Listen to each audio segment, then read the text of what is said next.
La France ne devrait pas devenir un sans domicile fixe en déménageant d'un pays à un autre. Je crois que le véritable domicile des forces françaises, c'est ici à Paris.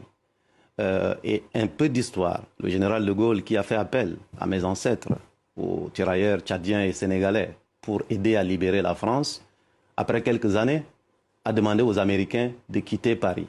Ça n'a pas empêché aux Français, aux Américains de demeurer des alliés, mais en bâtissant sur des bases nouvelles. Il faudrait que la France entende cela. En politique, les symboles sont importants. Il y a des symboles dont la France a besoin de se débarrasser aujourd'hui. Les nouvelles générations les demandent. C'est une intelligence pour regarder l'Afrique 3.0 avec les loupes, non pas du XXe siècle. Et donc, je crois que l'intelligence collective, ce serait justement de faire en sorte qu'on puisse continuer à travailler ensemble sur les questions sécuritaires et sur les questions de développement dans un respect mutuel, sans avoir besoin de s'embarrasser des symboles qui ne sont défendables nulle part.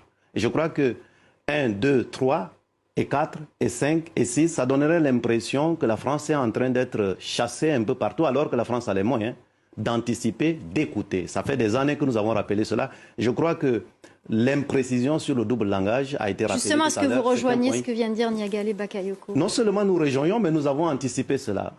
La France, dans les capitales africaines, dans les capitales européennes, tout ce qui est reproché aujourd'hui à la France sur le continent africain, et nous avons dit d'ailleurs que dans notre langue, il y a un peu ce qu'on appelle le lingui.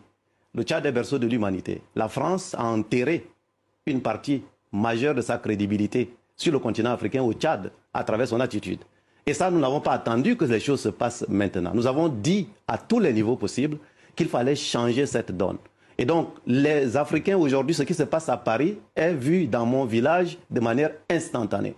On ne peut plus leur servir un double langage. Et on ne peut pas expliquer à des Africains civils ou militaires formés dans les mêmes endroits que des dirigeants de France ou des États-Unis qu'ils n'ont pas la lucidité de comprendre ce qui est utile pour le XXIe siècle avec une génération décomplexée qui peut bâtir des partenariats avec tout le monde, y compris la France, mais à la France de s'adapter et de faire en sorte qu'elle devienne un partenaire avec lequel on peut travailler dans la dignité. C'est ça l'enjeu, c'est ça l'avenir.